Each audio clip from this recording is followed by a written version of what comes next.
So welcome, Noel, to Building Futures Career Conversations with leaders across the built environment. So just for everyone watching today, can you just describe yourself and your job at the moment? Okay, I am Business Development Manager for a small contractor in Northern Ireland, Mascot Construction Europe Limited.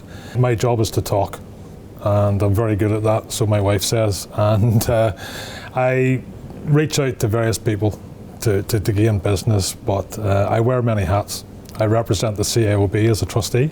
Right. I am currently sitting on the CITB NI board, which is all about skills development for young people. The CIOB obviously reaching out to professionals across the globe, and very privileged to be a trustee of that. In short, I've had over 40 years experience in estimating, bidding, tendering and business development, and probably my skill sets are really in helping a business grow.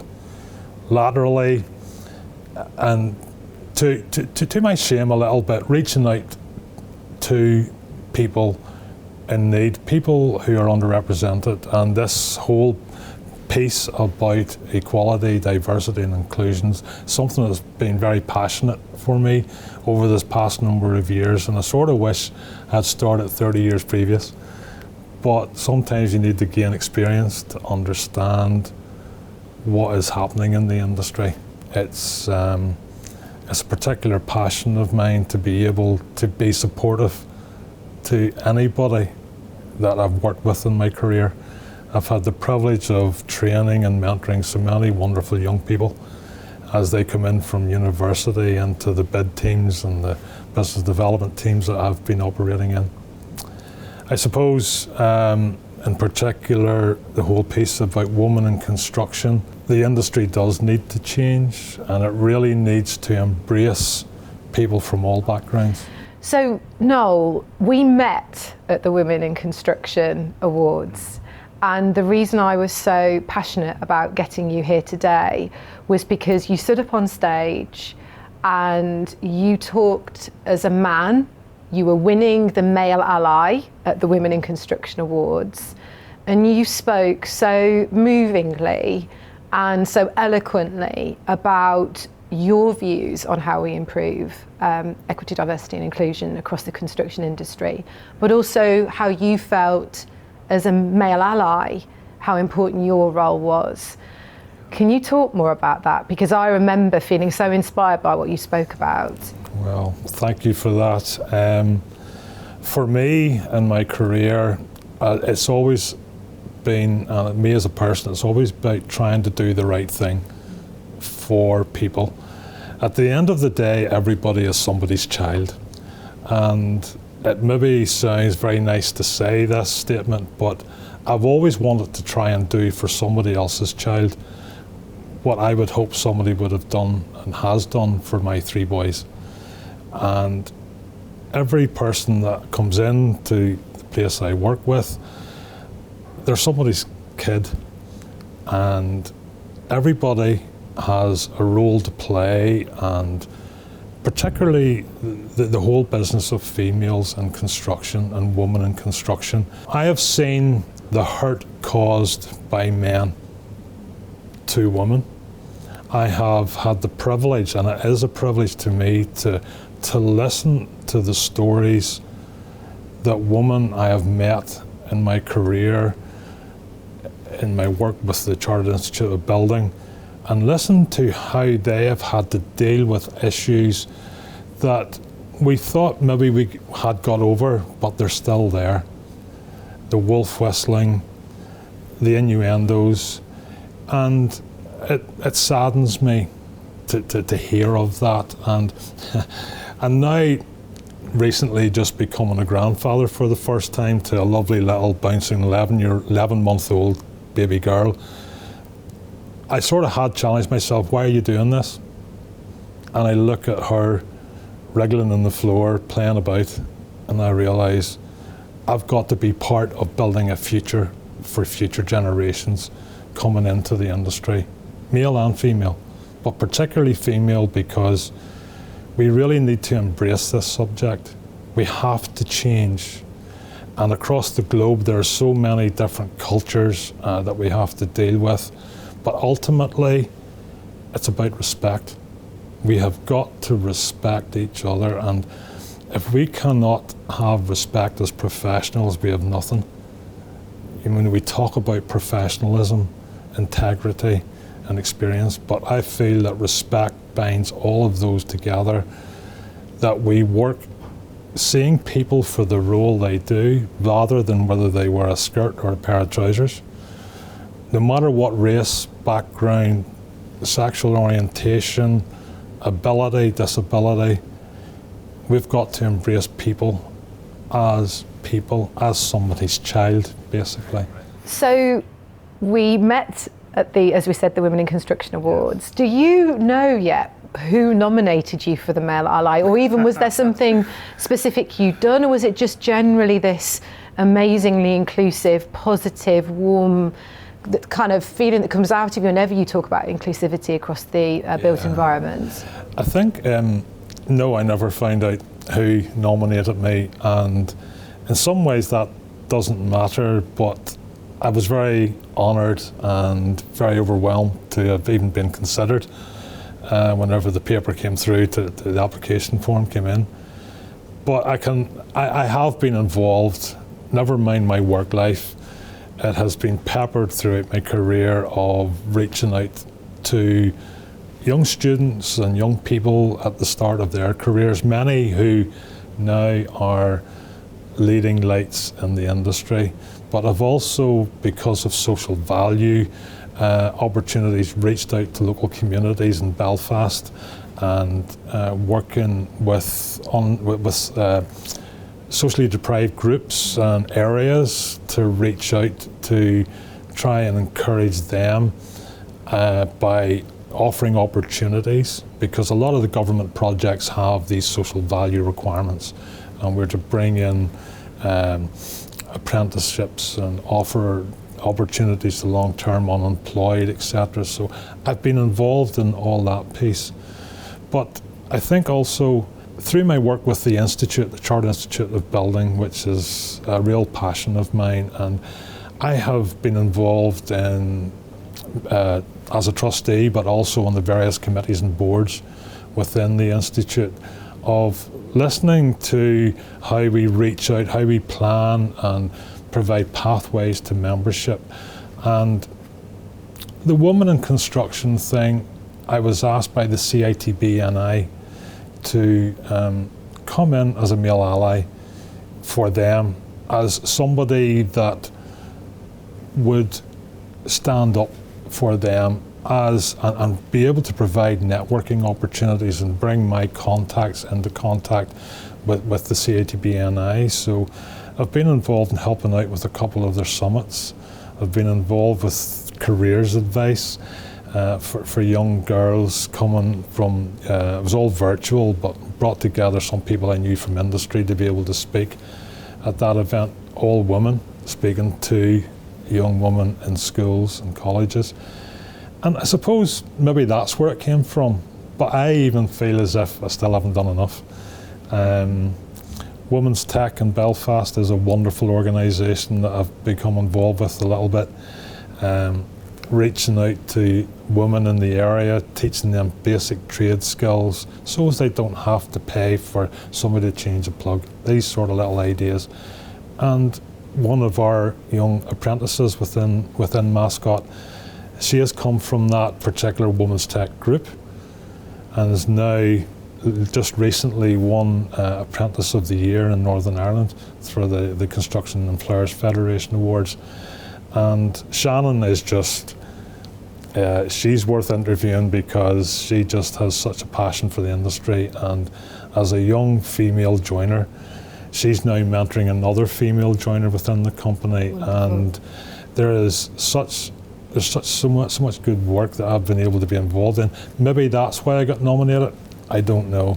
So if I was to give you a magic wand and you could make either government or the industry change maybe one or two things to make it more diverse, what are the key things you think the industry still needs to do to make it a place where everybody feels like it's a place they could have a career. Yeah, I think for me, for young people coming into the industry, they have to look at it from a point of view, do I really want to be involved in this industry where people have been asked and are being asked to work exceptionally long hours, working to unrealistic programs, and I think I spoke about that in the awards night, that industry, clients, government bodies need to change the way they think. We talk about reaching out social value to the communities in which we work, but I firmly believe that we must reach into the value of the community in which we work in ourselves. We come from various arts and parts from around the countryside as a community to work together. So maybe government should be looking at how they, through their project tenders, set in some criteria about how do you encourage and how do you develop your workforce.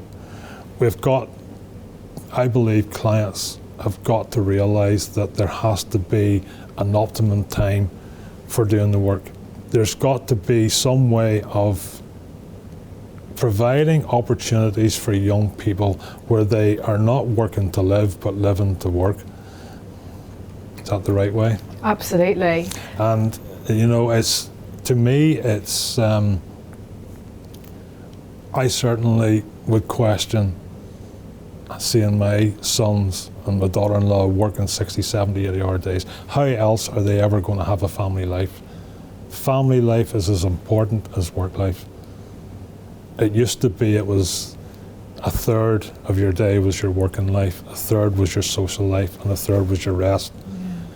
That has all turned on its head, that it's maybe even 50-50, even if that. So it's got to change. Industry's got to change. And that would benefit everybody, wouldn't it? That wouldn't be making that change, because ED&I, as you said, isn't just about the gender split, which, as we know, is very much skewed towards men. I think it's only 1% of people on site are women, and I think it's 14% across the wider built environment industry. But also those changes to look internally would, if you think about those working patterns and the working conditions, would mean that so many more people would consider it as an industry, because we, as you said, have such social impact within our industry. And you mentioned that. I always feel that we don't really talk enough about the social impact of what we do. What have you observed about, do you think we're good at talking about the social impact of the built environment and what we do every day to change people's lives, or do you think we do promote it well or not so well? I think we could do better. I do think there is good positive vibes coming from people like yourselves who are reaching out to careers in your careers advice and in your work with new applicants coming into the industry. One of the biggest challenges I feel is that we have got to educate the educators as an industry. Yeah. From the point of view, and this is again part of the work that I've done in the past, that the education system and the careers advice teachers within many schools don't really understand what's on offer within the construction industry. They tend to parcel women up into the caring professions, and the boys will do the technical professions. Whereas if we can energise the industry to reach out and adopt a school type thing and educate the educators to understand that, you know, the likes of art and design, that can be used in the business development and the marketing of a construction company. I've sat at so many careers events, and kids are coming up and saying, what about IT, what about IT? And I'm saying, well, yes, we do have IT. We have BIM, we have clash detections, we have architecture, we have all these things. And yes, IT plays a very big part in our industry. So yes, we've got to educate the educators, but I also feel we've got to educate the parents of the future generations. that they will see their little Jane or their little Jimmy coming into an industry that has such a wide array of activities and job opportunities for them. And it's about that social purpose, because this generation, we're told, and from what I observe, is absolutely true, care passionately about values. They care passionately about the impact they can make on society. And that's where I feel that genuinely working in the built environment, as I have done for the last 20 odd years, is we genuinely do. We actually make an impact. You know, when someone turns their tap on in the morning and clean water comes out, that's because we've had an impact on that as an industry. When they get in their cars and they drive down a road or they walk to school, all of those things have been put in place because someone across construction or property has thought about those things. All the way down to the office that they're in, the home that they live in, the electricity when they turn on the lights. And it's all us, and yet I don't know if we talk enough about it, but as you said, if we start speaking to people young enough, then they can see actually it's a really good industry to be in. So we've talked about that social impact. From your point of view, then taking it even wider, one of the biggest issues socially that we have to deal with is net carbon zero. So the UK government has set targets of net carbon zero by 2050. And that just feels like it's arriving very, very quickly.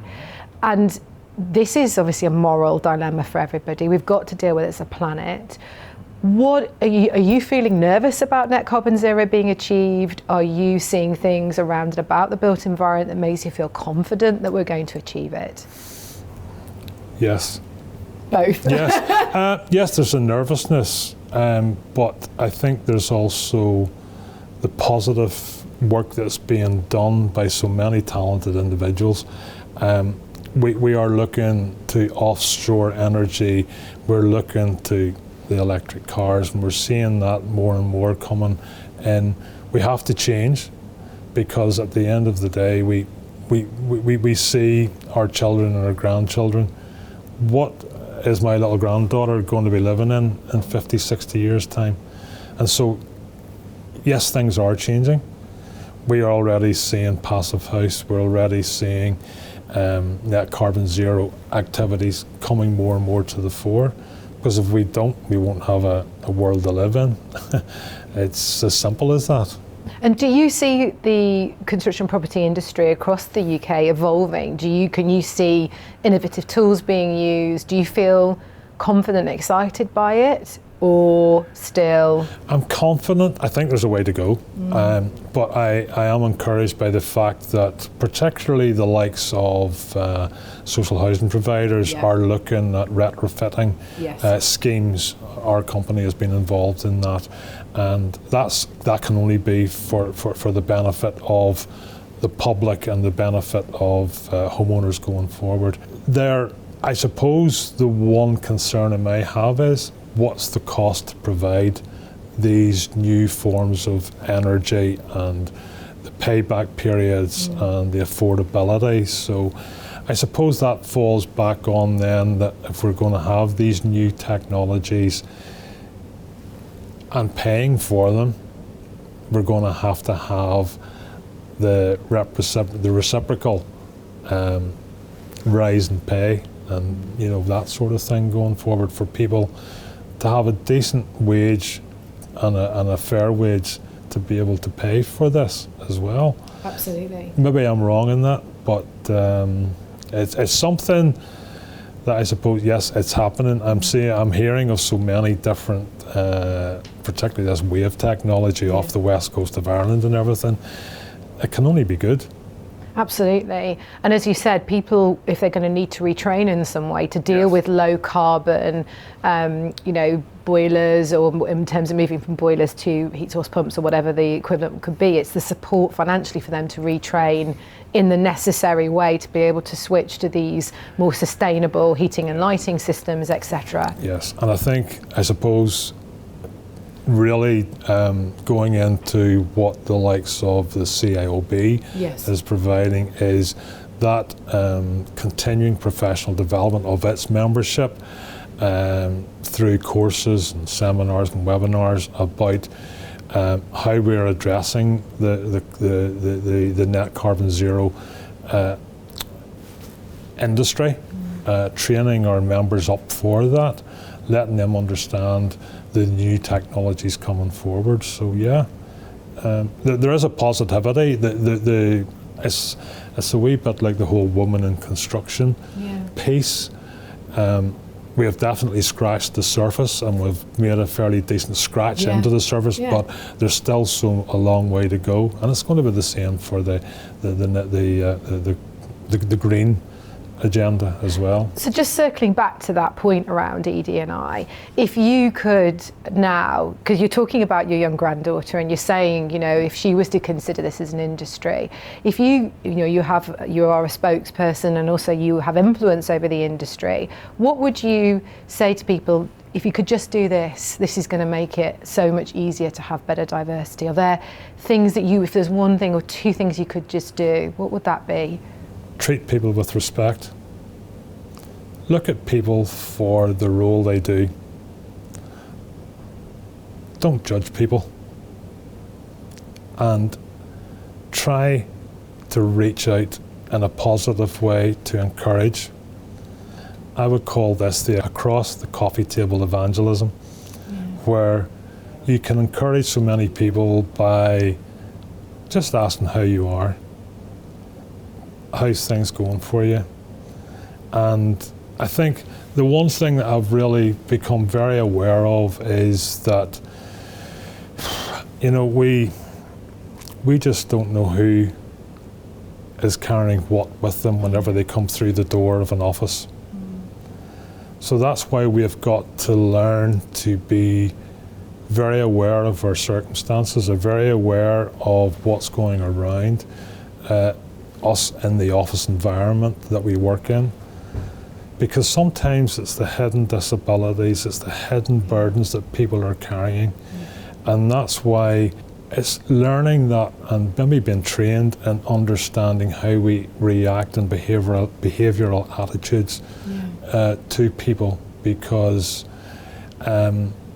you just don't know what burdens people carry coming into work. And particularly,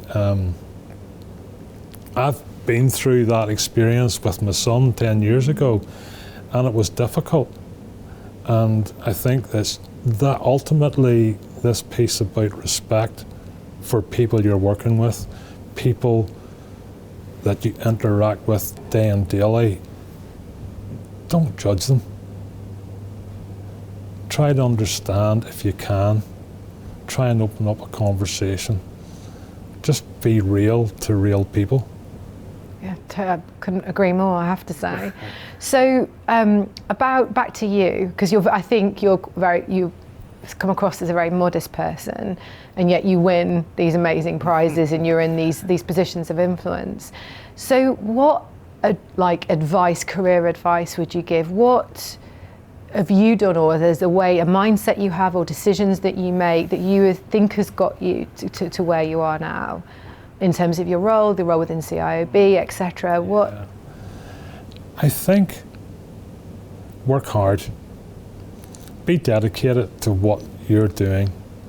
Try to work with everybody. I've said about the respect piece, that ultimately is the main driver for me. Try and understand the situation, try and read the situations that you're in. Make the most of every opportunity as you go along. I think also you've got to realise your own experience, your own sort of limits, and understand that many times you're part of a team, and people have thoughts to feed in. So allow that to happen. Manage people by walking behind them. Lead them by encouragement. Lead them by example. And I'm going to say it again, lead them by giving them the deepest respect you can. I love that. Noel, I've learned so much today, just from your humbleness, but also how much you always think of other people. And I think across the industry, we need more of that, not just so that we can get better gender balance or imbalance of anything, but also when we think of, you know, men's mental health issues as in a male-dominated industry, and how much what I'm hearing is the importance of kindness in leadership, and that's what's coming.